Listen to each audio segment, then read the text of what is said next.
আমার কপালের খুব খিদে পেয়েছে।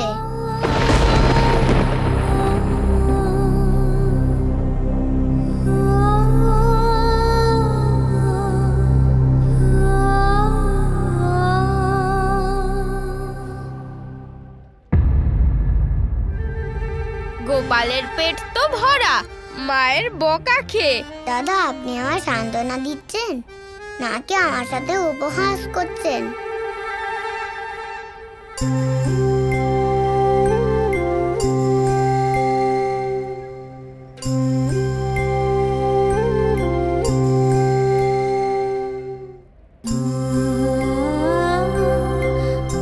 আমি তোর মা, ওর ক্ষতি তো চাই না বলো?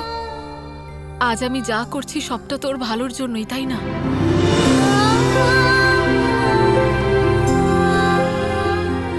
আমি নিজের হাতে ওকে খাওয়াতেই আসছিলাম।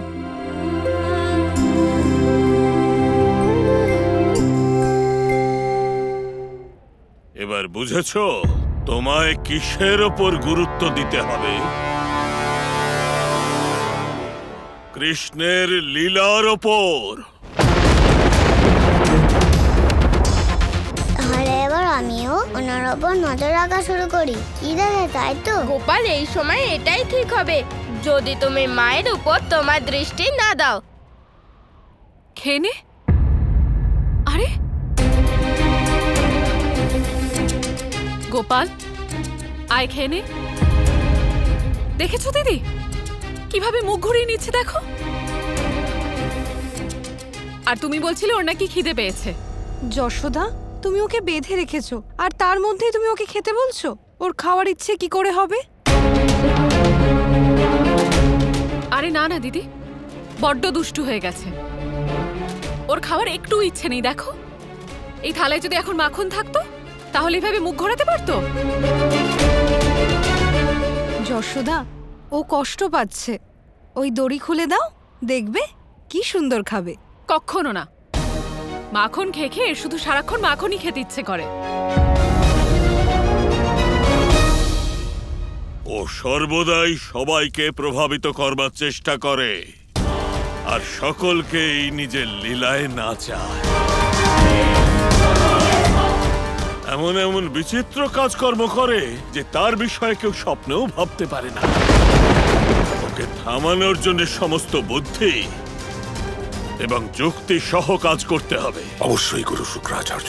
কংস, এবার তো আমিও তোমার সঙ্গে আছি। যখনই তোমার সাহায্যের প্রয়োজন হবে আমি আসব, কারণ আমাদের উভয়ের উদ্দেশ্য একই।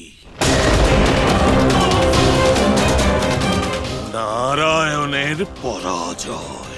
যদি নারায়ণকে পরাজিত করবার জন্য তোমার বোনের অষ্টম পুত্রকে হত্যাও করতে হয়, তাহলে এই শুক্রাচার্য তাতেও রাজি। গুরুদেব, আপনি আজ এখানে এসে মহাবলী কংসের এই জীবন সার্থক করে তুললেন। আজ থেকে ওই বালককে আর ওর সমস্ত লীলার প্রতি মহাবলী কংসের কড়া দৃষ্টি থাকবে। সম্পূর্ণ গোকুলে আমার দৃষ্টি থাকবে। দেখি এবার কিভাবে ওই বালক তার লীলা করতে পারে।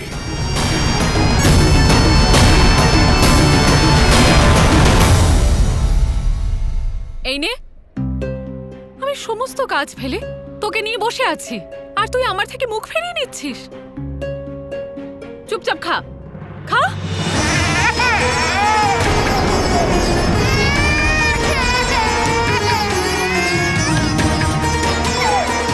গোপাল,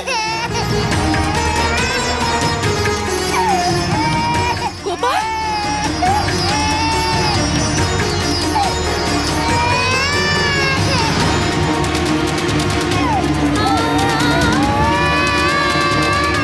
এক্ষুনি খুলছি শোনা। দেখি কি হয়েছে। হাতটা সরা। কি লুকাচ্ছিস? আমায় দেখতে দে সোনা, কি হয়েছে?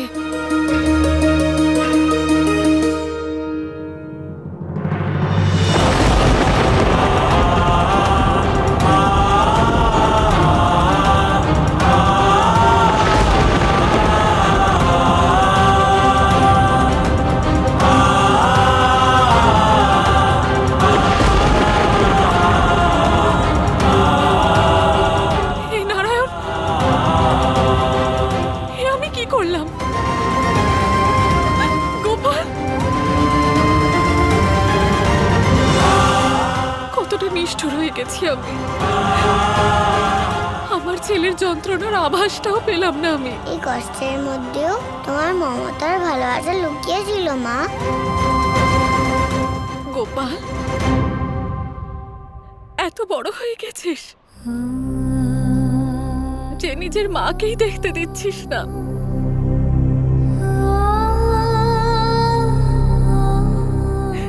কতটা বোকা আমি! এটাও ভাবলাম না যে যে দড়ি দিয়ে তোকে বাঁধছি সেই দড়িতে আমার সোনার নরম শরীরে আঘাতও লাগতে পারে।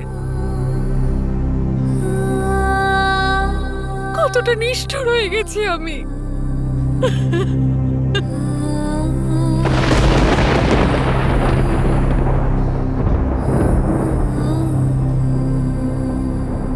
মাকে ক্ষমা করে দে সোনা। আয়, মায়ের কাছে আয়। ব্যথা লাগছে তাই না? দিদি, দিদি, তাড়াতাড়ি মাখন নিয়ে এসো। মাখন দিলে আরাম লাগবে।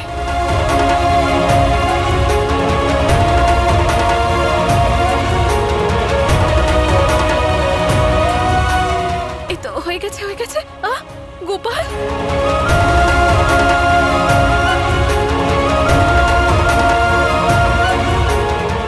এই তো হয়ে গেছে।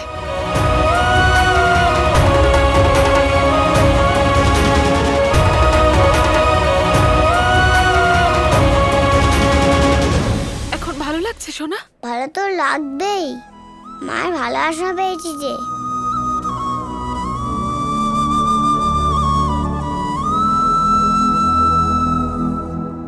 আমি সব বুঝতে পারছি, তুই এগুলো সব ইচ্ছে করে করিস না। তুই জানিস তোর যদি একটু আঁচড় লাগে তোর মায়ের মাথা ঠিক থাকে না। আমার সোনা মা, আমি সব জানি। কেন করিস এরকম?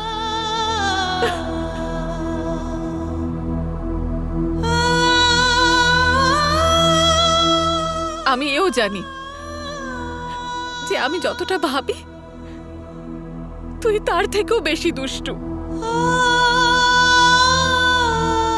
কিন্তু তুই এটা ভুলিস না, যদি তুই দুষ্টু হস তাহলে আমিও তোর মা।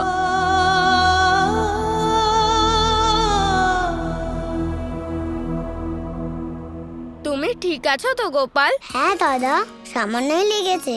তাহলে মাকে কাঁদাচ্ছ কেন? দেখছি আমি যে কি করে তুমি তোমার লীলা করে মাকে দিয়ে দড়িটা খুলিয়ে নিলে। হ্যাঁ, শেষ পর্যন্ত মা দড়ি খুলে দিল। শেষমেশ না, কেবল কিছুক্ষণের জন্য খুলে দিয়েছে। মনে রাখবে যে তোমারই তো মা।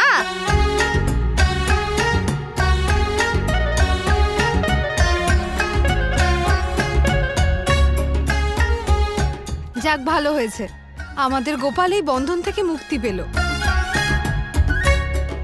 কিন্তু এই বাঁধন থেকে এত সহজে গোপালকে মুক্তি দেব না আমি।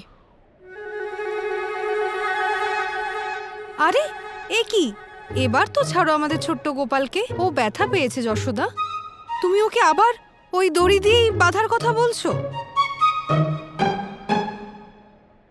দড়ি দিয়ে নয়, অন্য কিছু দিয়ে বাঁধবো। জানি না এবার মাকে কি বন্ধনে বাঁধতে চলেছে।